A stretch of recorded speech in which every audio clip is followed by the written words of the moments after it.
passar, eles já passaram pelo primeiro NES, depois do segundo, desenvolveram projetos que demandaram conhecimentos, assim como o Demo vai demandar conhecimentos de vocês. Vocês já devem estar conhecendo aí quem são os seus membros das suas equipes. Lembrando que aquelas intenções de quais áreas vocês gostariam de trabalhar no projeto, agora vocês negociam entre vocês aí, entre a sua equipe, o que você vai querer fazer. Se colocou 5, vai ter que escolher 1, 2, não sei. Aí é uma negociação entre vocês, quais áreas vocês vão assumir. É legal assumir um monte, porque pode dar um pouco de trabalho, tá? Então fica a dica aí, beleza? Então, a palestra de hoje é, além do commit, pensar em produção antes de ir para produção.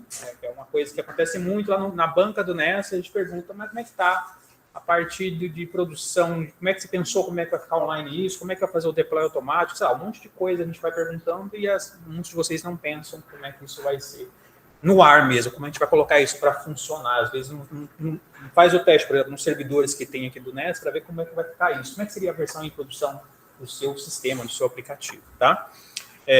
Então eu vou só introduzir aqui, tá? Porque daqui a pouco eu vou dar aula, aí o Lucas finaliza com vocês, beleza? Beleza. Então, beleza, Diogo. Els, pode iniciar a palestra de vocês. Um abraço. Fechou, obrigado, professor.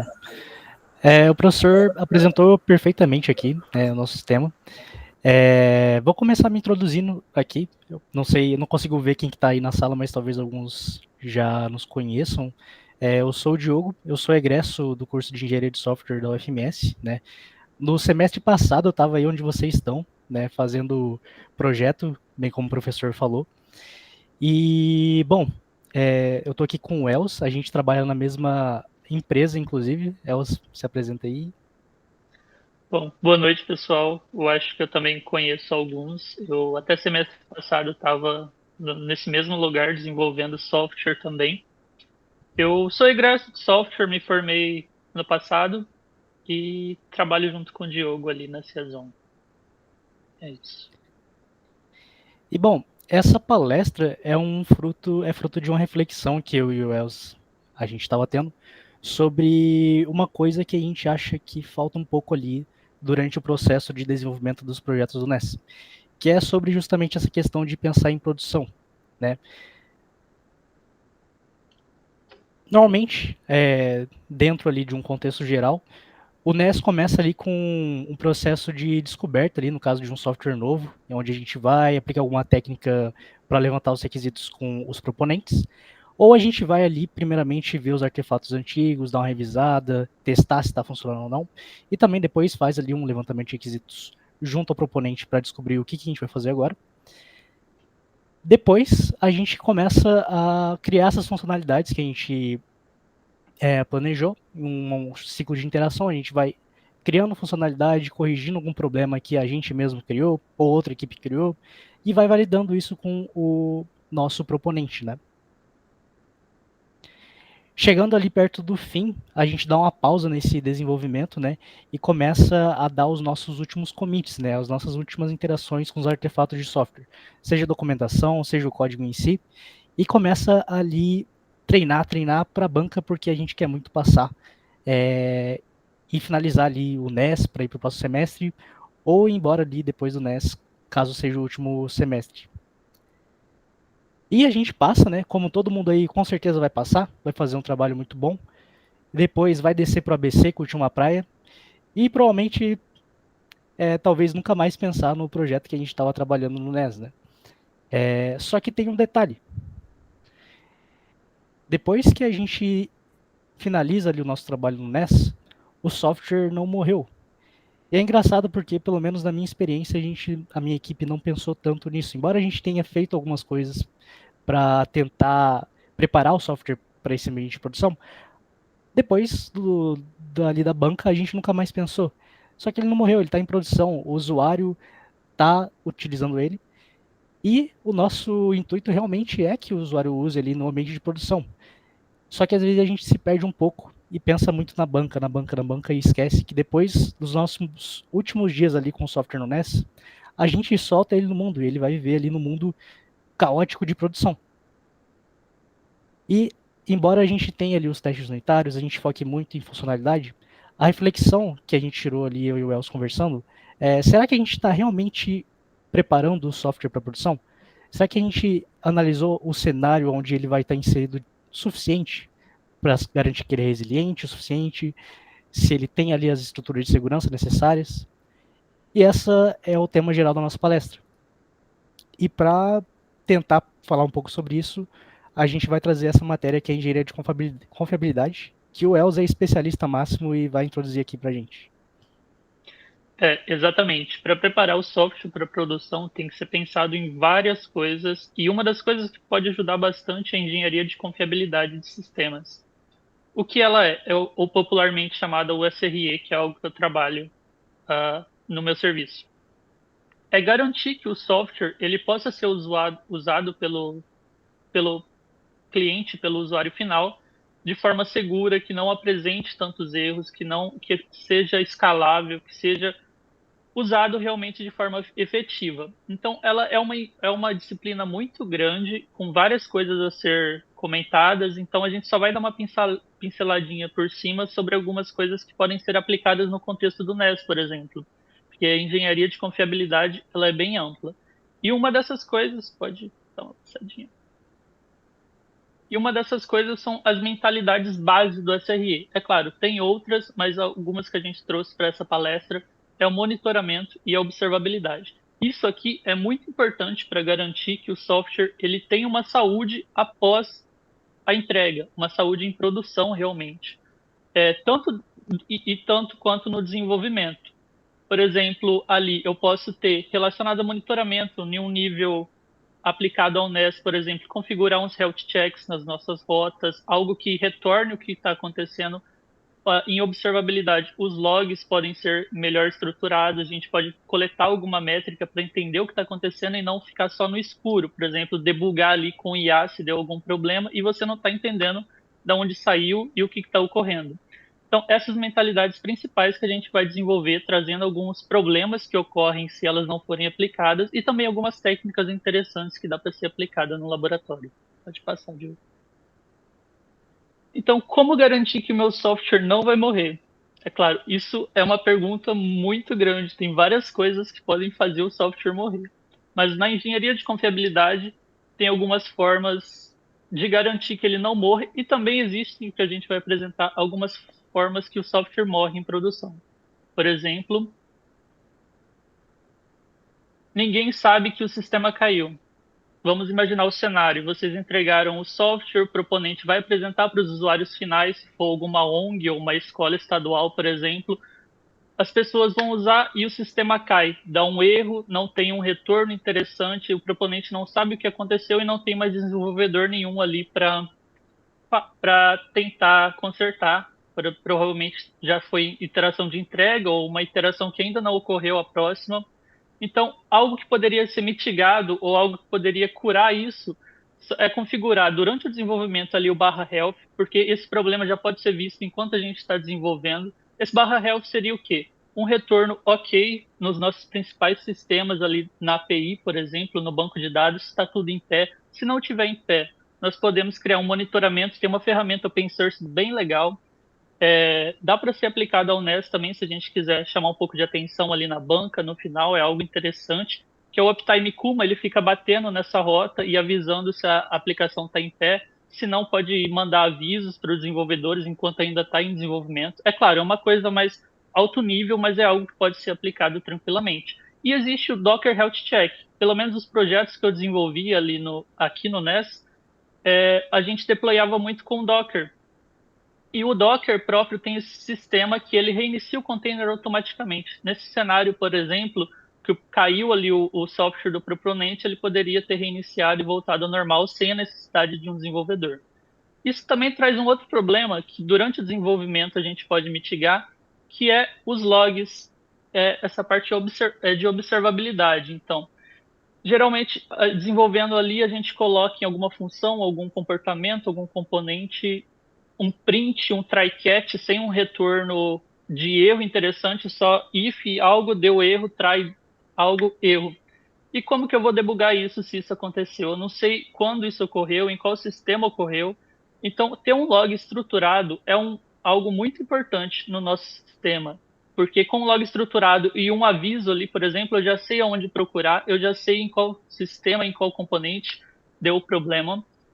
Então, por exemplo, o proponente falou que o software não funciona, a versão dele em homologação enquanto ele está testando ainda. Vocês ainda estão em desenvolvimento, vocês podem abrir o log e ver o que ocorreu ou algo relacionado a isso. Também tem para o pessoal mais técnico algumas ferramentas relacionadas ali. Toda linguagem amplamente utilizada ultimamente tem uma ferramenta para estruturar os logs, bibliotecas, o Pino do Node, por exemplo, ou o Serilog com o .NET. Isso é bem amplo, tem várias coisas open source também que podem ajudar e podem ser aplicado ao NES. Pode passar? E os logs trazem um ponto muito interessante. São as métricas. As métricas a gente pode configurar para atuar junto com os logs e com os traces para ter uma observabilidade maior desse sistema. Então, não vou ter um software ali que eu não sei o que está acontecendo. Eu já posso calcular isso e ter um relatório antes de entregar para o meu cliente. Por exemplo, o método head, que é bem simples, só 3 métricas já dá para cobrir grande parte do funcionamento. Eu sei que métricas parece algo meio over-engineered. No NES mesmo, enquanto eu estava, eu tinha um pouco de medo, um pouco de estigma, mas é muito fácil de coletar, umas 5 linhas a mais de código ali já dá para coletar, por exemplo, quanto tempo está demorando uma requisição, quantos erros eu estou tendo, se eu tivesse erro, colocar num contador, porque com isso a gente consegue mensurar várias coisas, inclusive, por exemplo, adicionar novas issues e consertar antes de mandar para produção. Medindo só essas 3, a gente já consegue ter uma observabilidade muito boa.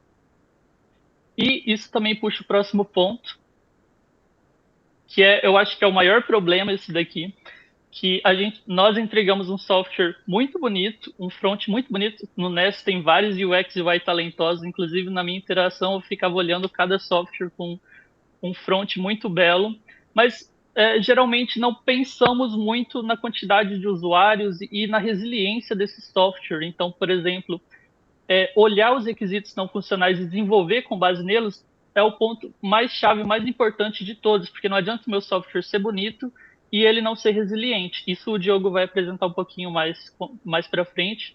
Mas a ideia do sistema não escalar e o software cair em produção, por exemplo, é um dos piores cenários. Então, o que poderia mitigar isso utilizando o SRE, a engenharia de confiabilidade?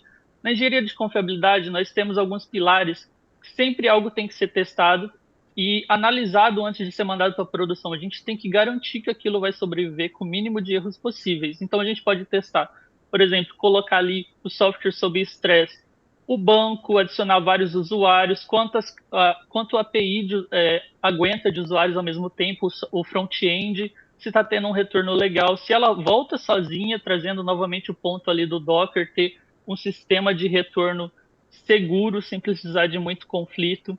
Tem algumas ferramentas também que a gente trouxe que é bem interessante, tipo o K6, que ele pode rodar no Docker, ele vai simular esses ambientes de falha, ele vai poder colocar a aplicação em estresse. Essa é um pouco da parte de testes, mas ele está muito relacionado com a área de confiabilidade, porque sem testes, é claro, só testando funcionalmente ou unitariamente, a gente não consegue garantir totalmente a funcionalidade. E com base nisso, também a gente trouxe uma técnica muito interessante, que é uma das áreas de pesquisa que eu gosto muito, que nesse vídeo o personagem vai ter mais ou menos um comportamento parecido com o que é essa técnica, mas ele não vai aplicar direito e o Diogo vai dar play aí para a gente entender mais ou menos.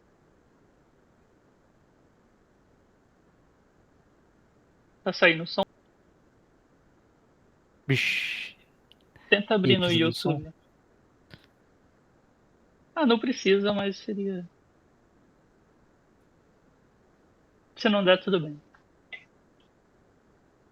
Vamos tentar aqui. Uhum. Problemas técnicos. Acontece.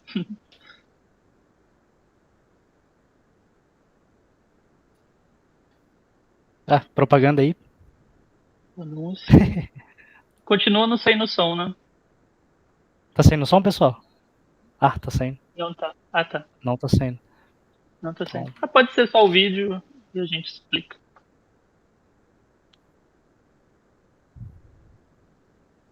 Tá, deixa eu ver aqui.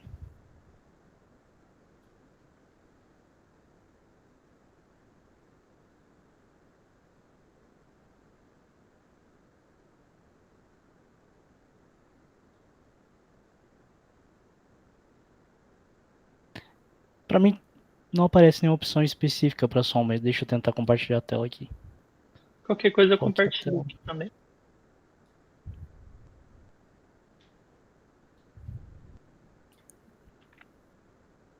Se saiu o som, manda um joinha aí, pessoal. Só pra gente saber.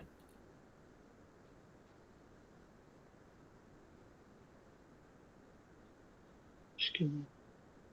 Saiu, Wes. A gente roda sem som ou você compartilha? Eu posso tentar compartilhar aqui. Tá.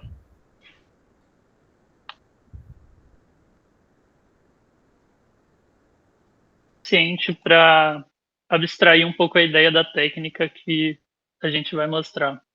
Pode voltar a compartilhar aí, Diogo. Então, basicamente, o que aconteceu? O Dwight, que é o personagem ali da série, ele aplicou o caos, então ele queria ver como o pessoal se comportava em uma situação extrema, então ele aplicou o caos, mas não aplicou com método. Pode ver que as pessoas não fizeram quase nada do que era para ter feito. Então, esse traz o ponto da nossa técnica principal, que eu e o Diogo comentamos e trouxemos até como uma ideia de uma nova cerimônia que vocês podem aplicar, que é a engenharia do caos. O que a engenharia do caos é? Ela é só um conjunto de aplicações para a gente tentar derrubar a nossa aplicação e o nosso software, ver como ele se comporta, derrubar o banco, os containers, matar alguma rota muito importante, e, enquanto isso, fazer uns relatórios e verificar o que acontece no meio a esse caos. Como que o front está lidando, como que meus logs estão estruturados, tem uma mensagem amigável, porque com isso nós conseguimos juntar tudo que é de resiliência do nosso software e qual os pontos fracos dele e conseguimos incrementar nas próximas iterações, por exemplo, fixes e consertos para isso.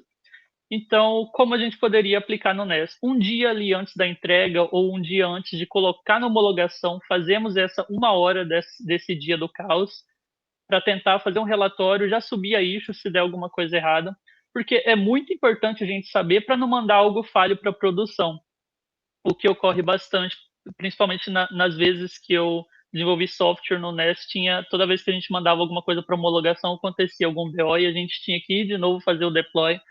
Então, aplicar essa visão de SRE e essa visão de entender o que está acontecendo antes de eu garantir a confiabilidade dele em produção é algo muito importante. O objetivo não é destruir o sistema, mas aprender como que ele se comporta com isso. Também trouxe ali algumas ferramentas tipo o Pumba, que ele também vai rodar esses Docker Stop, matar o container, mas existem milhares de outras ferramentas open source que fazem isso. Inclusive, é uma área bem interessante para pesquisa, para quem gosta. Está surgindo ali, por exemplo, a engenharia do caos com LLM. Você pode usar, por exemplo, o Copilot, que a gente usa. Pede para ele fazer um script que vai tentar derrubar a aplicação, derrubar alguma rota, ver como isso se comporta, ele mesmo fazer o relatório, você ali cria as issues, faz os consertos, ou coloca na sprint, na daily, para o pessoal ver. Então, é uma área bem ampla e que tange muito a SRE e a confiabilidade eu garantir o que eu estou entregando. Essa parte é bem interessante. Eu acho que pode passar para o próximo, Diogo. Então vocês devem estar pensando, mas isso a gente não usa no mercado, é algo muito over-engineer. Não, tudo isso ele pode ser abstraído para o nosso contexto do NES e também é usado no mercado. O SRE ele nasceu no Google em 2003 como consolidação. Essas técnicas já eram utilizadas por outras empresas, mas consolidado foi no Google com duas técnicas principais. Técnicas não, com duas consolidações. Por exemplo, as metas de confiabilidade são os SLOs. O que é isso? É o quanto eu posso garantir para o meu cliente ou garantir para a minha aplicação que ela vai ter de funcionamento confiável. Por exemplo, eu garanto ali 99% de uptime. O que é isso? A minha aplicação ela vai funcionar durante esses 99% perfeitamente bem. Vai ficar em pé, só que pode ter 1% de erro que ela vai cair. Isso é tolerável, é uma métrica que eu levantei e é uma meta que eu levantei no caso. Além disso, o Google também aplica o Error Budget, que é o quanto a minha carteira de erros, o quanto eu posso gastar de erros antes de lançar uma nova feature, uma margem tolerável. Então, por exemplo, explicando um pouquinho do processo de SRE deles. Antes de desenvolver uma feature para o Gmail, eu vejo se isso vai impactar no meu Service Level Object, na minha meta de erros, e se isso impactar mais do que eu previ, mais do que eu garanti de confiabilidade, eu tenho que voltar e enriquecer a minha resiliência para poder aplicar essa feature. É claro, isso pode ser usado no NES, por exemplo, levantando os requisitos não funcionais. Por exemplo, quanto de falha é aceitável? Eu pergunto para o cliente, eu pergunto para o proponente, por exemplo. E isso é só para ter uma visão mais ampla de como o SRE pode ser aplicado no mercado em larga escala. É claro, no NES a gente pode sempre abstrair e adaptar ao nosso contexto. Agora eu vou trazer um caso bem interessante, não muito para mim, que lidei com isso, que foi o dia no serviço que uma aplicação muito importante caiu por causa de alguns conceitos de SRE que foram aplicados de uma forma que poderia ter sido melhorado. O que aconteceu? Um namespace, que é onde um conjunto de aplicações de pods, que é a mínima unidade de funcionamento do nosso sistema, foi deletado e isso deletou em cascata todos os outros. Tudo que estava naquele namespace, a aplicação principal ali da gente pegar lead, caiu e a gente perdeu todos esses dados. E isso gerou uma crise muito grande, ficou a semana toda em crise, e é algo que várias técnicas que eu já comentei poderiam ter sido usadas para mitigar e para entender, tanto quanto foram usadas, a gente chegou a levantar esse problema, só que devido às demandas e devido a novas features enriquecer, não deu tempo de fazer antes do problema ocorrer. E alguns workflows foram salvos porque estava no Git, mas o resto foi perdido para sempre. Isso acarretou muito problema e isso é um impacto real em produção, um problema que não foi pensado ou que foi pensado e não foi mitigado a tempo. E de aprendizado, a gente pode olhar, por exemplo... Pode passar, Diogo. Que os backups eles não são algo nice to have ou algo que eu deveria, seria legal eu ter. Toda aplicação ela tem que ter um backup. Por exemplo, eu desenvolvi junto com a minha equipe o FarmVet, que é uma aplicação ali de catalogar remédios para farmácia veterinária do pessoal da FAMES. Imagina se eles perdem esses dados e perdem todos os fornecedores, são mais de 1.000 fornecedores, a informação desses remédios. O que acontece? Meu software morreu, porque até eu poder recuperar isso, eu vou ter tido um trabalhão jogado no lixo. Então, o backup ele faz muito parte da resiliência e da garantia do que o meu software funcionará em produção. Então, ele traz essa engenharia de confiabilidade. Então, já configurem um backup para os dados. Se for uma nova aplicação, garantam um backup se for uma aplicação em continuação. E a fundação tem que estar estruturada antes de você querer soltar novas features. Não adianta soltar várias features sem a confiabilidade estar boa, trazendo novamente o framework do Google. Não adianta soltar features se o meu budget de erros ele já está estourado. Em algum local vai dar problema, vai cair em produção e novamente o nosso trabalho vai ser jogado no lixo. Para vocês verem como a engenharia de confiabilidade ela é importante para não gastar. A gente tem muito essa visão de eu vou fazer aqui para passar e tudo bem. Mas todo esse tempo que você está desenvolvendo, você está passando 4 horas desenvolvendo e se der algum problema depois você não vai estar mais, mas o seu trabalho foi em vão. E identificar o risco não é mitigar. Não adianta lançar if, por exemplo, de algo que você acha que vai dar risco, que vai cair em produção e não trabalhar em cima. É basicamente isso, fechando essa parte da apresentação de SRE, de algumas técnicas adaptadas ao NES.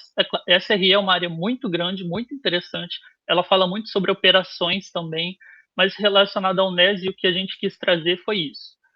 Trouxe de pensamento final aqui, se a Netflix ela quebra o próprio sistema, que utiliza muito Chaos Engineer, inclusive tem uma ferramenta para isso, de propósito, o que te faz achar que o seu software vai sobreviver ao acaso e à produção, que é um cenário terrível, porque a produção não é nada parecido com as nossas máquinas aí no NES. Pode continuar, Diogo.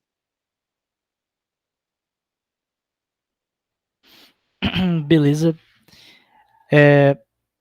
Mas estando no NES, né, e tendo todas essas ferramentas, todas essas práticas possíveis ali que o SRE proporciona, o que eu tenho que utilizar ali dentro do NES, no meu software, né? Qual que é o caminho perfeito, quais são as ferramentas perfeitas que vão dar assim uma segurança em pouco tempo. E, infelizmente, que nem em muitas partes da engenharia de software, a gente não tem uma resposta muito simples. A resposta é depende.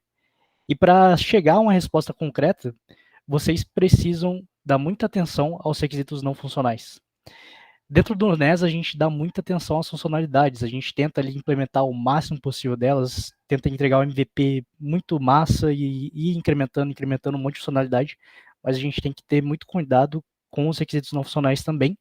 E ao longo do tempo, verificar se o nosso software está tendo uma compliance legal, né? Se ele está atendendo ali os requisitos não funcionais que a gente definiu. Então, o que a gente tem é um caminho, né? Um caminho baseado nos requisitos não funcionais, porque os requisitos não funcionais são o nosso guia para tentar chegar ali a um entendimento mais claro do cenário de produção. Dentro do NES, a gente não tem muito desse caos, a gente tem um ambiente muito controlado, muito tranquilo, a gente chega aí, faz as funcionalidades, e no máximo passa por uma homologação geralmente breve ali com o proponente. Então a gente tem que focar muito em entender o cenário da aplicação, onde ela vai estar em produção, para tentar identificar ali qualquer problema, qualquer possível risco, e a partir disso começar a delimitar requisitos que a gente tem que atender no nosso software. Por exemplo, a gente tem que ter backup de tudo, a gente tem que atender quantas pessoas ali ao mesmo tempo dentro do nosso sistema. E começar a definir métricas, que nem o Els, por exemplo, listou o Red. E aí, a partir dessas métricas, a gente vai ali ao longo do tempo planejando uma rotina para verificar se o nosso software está de acordo com os requisitos não funcionais. Então, a gente precisa ter ligado aos requisitos não funcionais algum tipo de métrica que a gente consiga utilizar para verificar se o nosso software está de acordo a partir de alguma rotina, seja uma rotina automatizada, utilizando alguma das ferramentas que a gente apresentou, seja ali manualmente, fazendo um teste de causa ali, que nem o Elza apresentou no vídeo, para tentar verificar ao longo do tempo se o que a gente tem como mais importante como requisito não funcional está sendo atendido. E se a gente fizer tudo isso certo, a gente vai ter um software um pouco mais preparado, pelo menos, para estar em produção. A gente vai ter pensado, pelo menos, ali nos requisitos não funcionais para tentar abstrair ali os detalhes do cenário real e caótico que é a produção. E embora seja um caminho meio incerto, dependa muito do software, a gente colocou ali, pensando, algumas coisas que são altamente recomendadas.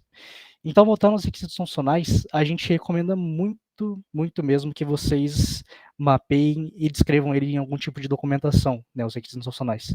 Seja ali um documento de requisitos, seja ali como critério de aceitação de alguma história, mas tenham em algum lugar isso para vocês conseguirem fazer um checklist a todo momento ali das métricas e dar uma pensada ali se vocês estão indo no caminho certo para atender o mínimo do cenário de produção.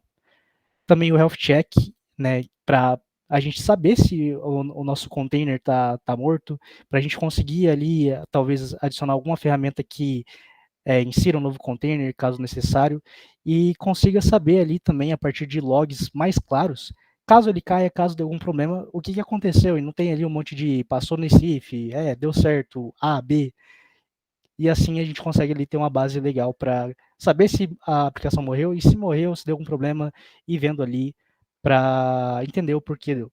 Inclusive os logs eu acho bem interessante também para quando é continuidade, né, um software de continuidade. Pensando um pouquinho nos coleguinhas que vão assumir o software depois, se você tiver logs legais, bem estruturados, com tracing que mostre os eventos que acontecem ali, principalmente nas funcionalidades mais críticas, isso vai facilitar muito na hora de entender o sistema e achar os problemas. Também a gente comentou, eu e o El, sobre a parte de utilizar essas ferramentas dentro de pipelines de CI, né? Então, é possível que ali, durante o levantamento de requisitos funcionais, vocês encontrem pontos muito críticos que vocês queiram garantir a todo custo que estejam presentes em tal ramificação mais estável, por exemplo, ali no modelo de ramificações que vocês adotarem. Nesses casos, a gente recomenda muito que vocês achem alguma ferramenta, montem um script com IA mesmo, para tentar integrar isso na verificação contínua no CI de vocês. E por fim ali, caso vocês vejam que tem uma situação, um cenário muito crítico, ou alguma coisa muito específica no software que vocês conseguiriam simular para ver se ele está atendendo, e se alguma aplicação muito importante está de acordo de fato para você, por exemplo, apresentar para o seu proponente, a gente recomenda essa cerimônia, vamos dizer assim, de simular o caos. Né? Então, pegar o software, tentar quebrar ele, matar uns containers, o que acontece? Né?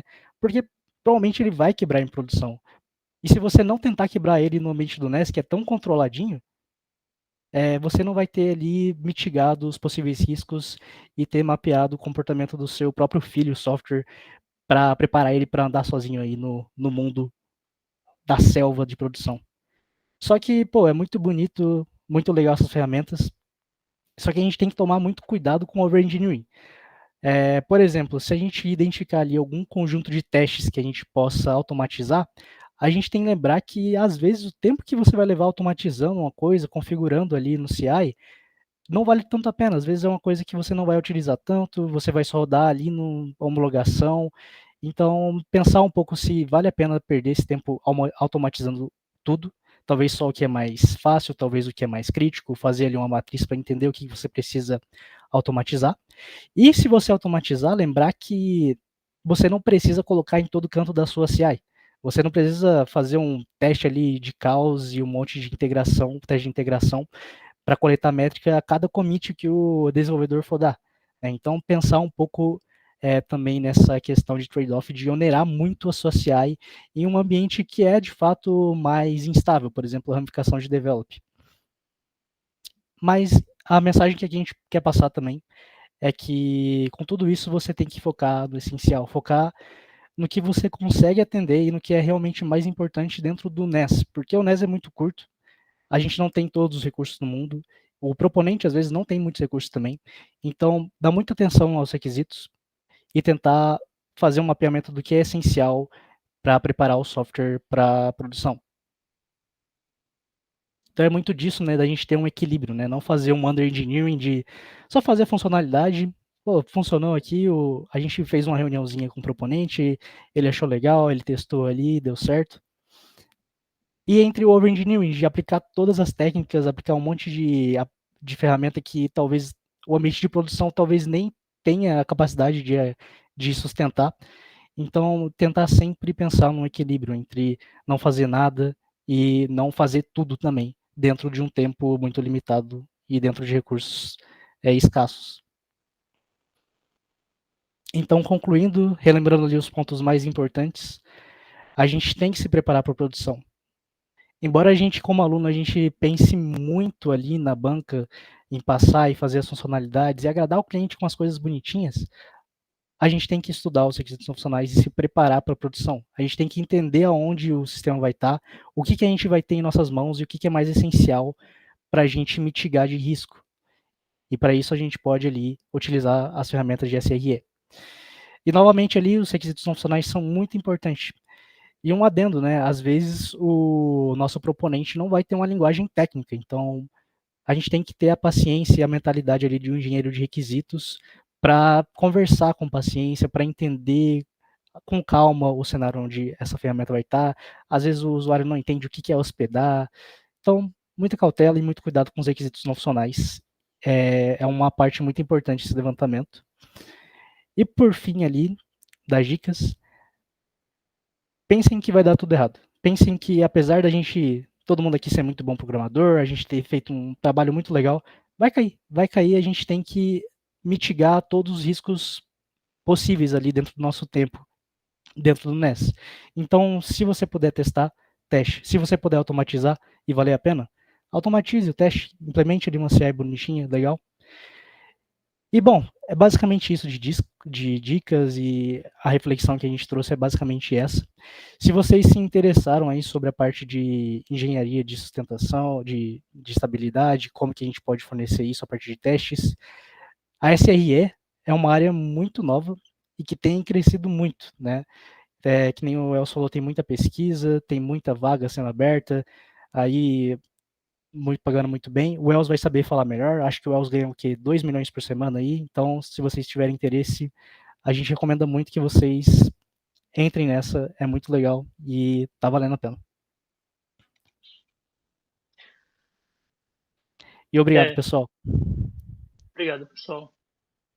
É isso, o SRE é uma área muito legal, muito interessante, foge um pouco do usual. Tem bastante pesquisa interessante saindo sobre isso. Perfeito, então, pessoal.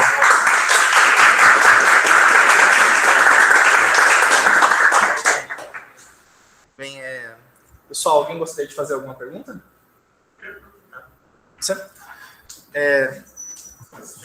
Acho que seria bom falar só um pouco. Vocês conseguem ouvir o colega aqui, pessoal? Peraí, Eu acho que não. vai fazer a pergunta. Opa, tudo bem, Diogo? Tudo bem, Elcio?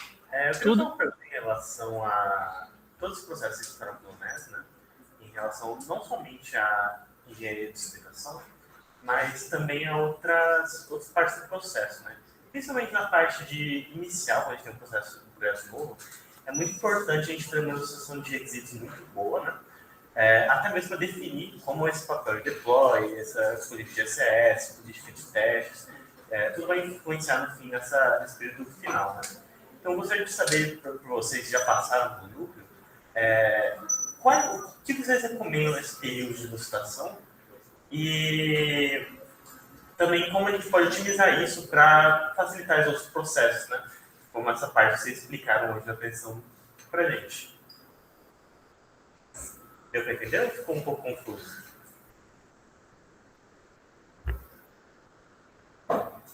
Eu teve umas partes que eu não vi muito bem, você ouviu? Se você puder comentar. Algumas eu perdi, mas eu acho que eu entendi o principal.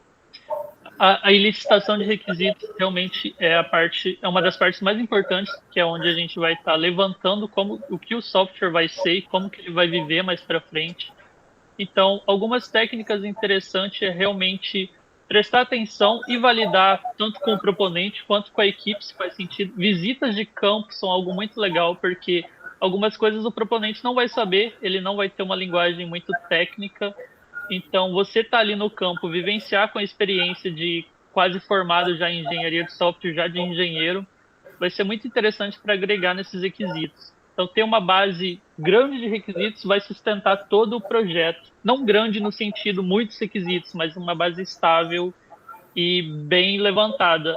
A escrita do requisito também é uma chave, é muito algo bom de se fazer, porque não adianta ter um requisito genérico que não vai prever, por exemplo, um requisito não funcional, a quantidade de usuários. Eu acho que o Diogo pode enriquecer essa parte também, talvez. Eu acho que na parte de um software novo é bem isso que o Elcio falou. Ter paciência ali com o proponente, fazer perguntas tipo, quantos usuários normalmente você imagina que vai ter? Na visita de campo, observar ali quem que faz o trabalho que vai ser substituído, vamos dizer assim, pelo sistema, caso seja o caso.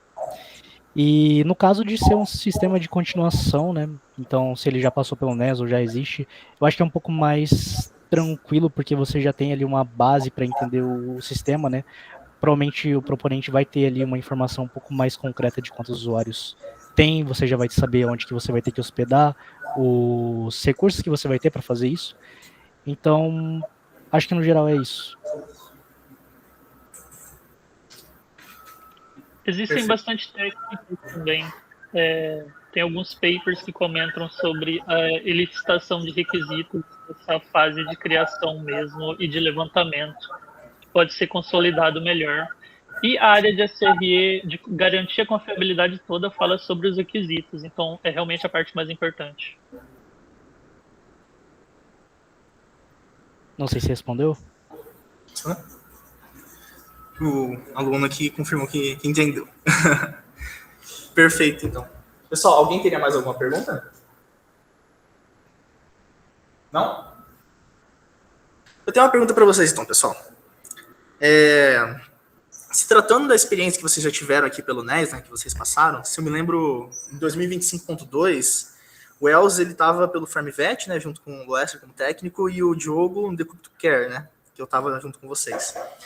E daí, se tratando dessa parte, né, de a gente preparar a aplicação e ver ela não só como um escopo local, mas também como um escopo de produção, e ter que pensar que um dia ela vai ter que atender, né, ao usuário, e ela vai ter consultas públicas partindo de domínios, a gente tem que começar a pensar também na escala de rede, problemas que podem acontecer.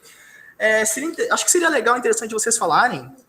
Eu lembro que isso ocorreu, algumas coisas na equipe do Diogo também, a do Els, como era o Lester, eu não tenho certeza, mas seria interessante falar como é que foi essa parte de lidar com o processo de vocês pegarem a aplicação de vocês, o software que vocês estavam desenvolvendo na equipe de vocês, e levarem para o ambiente de homologação do NES, né? Que o ambiente de homologação é uma coisa que surgiu, acho que nos últimos 2 semestres, né? E constantemente, quando as equipes, os alunos têm que fazer a primeira vez, levar o sistema, né, para o ambiente de homologação, sempre há esse primeiro desafio, né, que é fazer essa adaptação, ver como um escopo de rede, né, lembrar dos tipos de redes que tem essa visão de um escopo global, né, não somente local, e ver o dashboard, as instruções. Acho que seria legal compartilhar essa experiência. Vocês podem falar um pouquinho? Da minha parte, foi uma experiência complicada, né? Então a gente ali no finalzinho foi colocar em homologação e a gente teve esse problema. A gente realmente teve essa falta de mapear ali as questões de redes, as ferramentas que a gente precisaria lidar para hospedar ali dentro do ambiente de homologação. Então acho que é um exemplo muito bom, inclusive, né, dessa questão da gente não ter se preparado. Existem ferramentas ali que a gente consegue utilizar muito facilmente para conseguir simular um ambiente, né? Então, a gente poderia ali ter consultado, por exemplo, os técnicos para entender ali qual que é o ambiente de homologação, tentar ali prevenir dentro do processo de usamento, criando uma simulação desse ambiente para ver se estava preparado, né? Para não ter esse sofrimento ali de lidar com Nginx e um monte de coisa chata pra caramba, só ali no finalzinho, né? Então, acho que é um exemplo muito bom. A gente tem isso em homologação, a gente pode ter isso em produção, talvez se o usuário tiver já um ambiente em mente, o que é raro na minha opinião, na minha experiência ali durante o NES, mas se já tiver, a gente já pode pensar nisso, né? Tanto de homologação quanto em produção. Preparar um ambiente de simulação para ver se vai ter muita dor ali no processo de deploy. Exato. Na minha experiência também foi um pouco complicado. Eu estava como era um dos meus cargos ali, DevOps no FarmVet. Então eu tive que lidar diretamente com colocar o FarmVet em deploy no NES. E eu acho que é algo que faltou, que o Diogo comentou ali, foi levantar antes a estrutura do nosso ambiente de homologação no NES para poder já ter um entendimento e estudar essas ferramentas. Por exemplo, eu nunca tinha lidado com algumas coisas ali. Então a gente teve tipo um ciclo de umas 4 tentativas de deploy durante uma sprint inteira. Tava todo mundo falando, nossa, tem que deployar logo, o proponente tem que validar em homologação. E é realmente algo que fica um pouco de estresse, porque você tem que planejar o que está acontecendo, o que vai acontecer antes de tentar colocar em deploy. Então, estudar ali o Nginx, estudar o Docker, o CDevOps no NES, por exemplo, não vai envolver só o CI e o processo de commits, vai envolver o deploy principalmente. Então, estudar antes todo esse arcabouço de sistemas. E o meu ambiente no NES teria sido muito mais interessante, eu teria tido menos iterações de tentativas de deploy. Eu acho que é algo realmente que não se fala tanto na engenharia de software durante o curso, essa parte mais técnica do deploy e etc. É algo que a gente vai lidar no NES e é algo muito interessante, eu levei bastante conhecimento, foi daí que trouxe bastante interesse para mim também para a área de SRE, porque quando homologava, às vezes caía algo e a gente tinha que fazer outra iteração para funcionar na homologação. Então, acho que a chave é planejar e estudar antes de aplicar. E em cima disso eu trago uma reflexão, né? Se foi difícil para nós, que a gente estava junto todo momento ali do software, viu o código, viu tudo, foi difícil colocar no ambiente de homologação com a ajuda do técnico. Imagina se a gente não pensar no ambiente de produção, como que vai ser difícil para o cliente, caso a gente não faça esse processo de deploy para ele, né? Então, é uma reflexão interessante, né? A gente tem que começar a pensar também, como o Elcio falou, que a gente vai ter que fazer o deploy e o cliente provavelmente vai ter que fazer esse processo. E a gente, como desenvolvedor, pode facilitar muito isso. Exato. Sim, exatamente, pessoal. Bem legal essa experiência. Tanto que agora a comissão está até debatendo de, nos seminários de meio do semestre, ser exigido as aplicações já terem uma versão no ambiente de homologação, né? Para trazer mais essa experiência. Mas muito legal, pessoal. Tanto a apresentação, que vocês compartilharam a experiência de vocês, como esses relatos. Mais uma vez, pessoal, alguém tem mais alguma pergunta? Me pode falar alguma coisa? Não? Então, Diogo e Els, a gente agradece pela participação de vocês, pela dedicação e pela preparação do material, e muito obrigado, viu? Uma salva de palmas, beleza?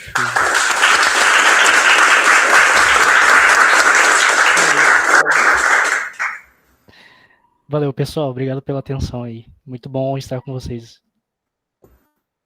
Valeu, pessoal. Vou encerrar aqui. Beleza.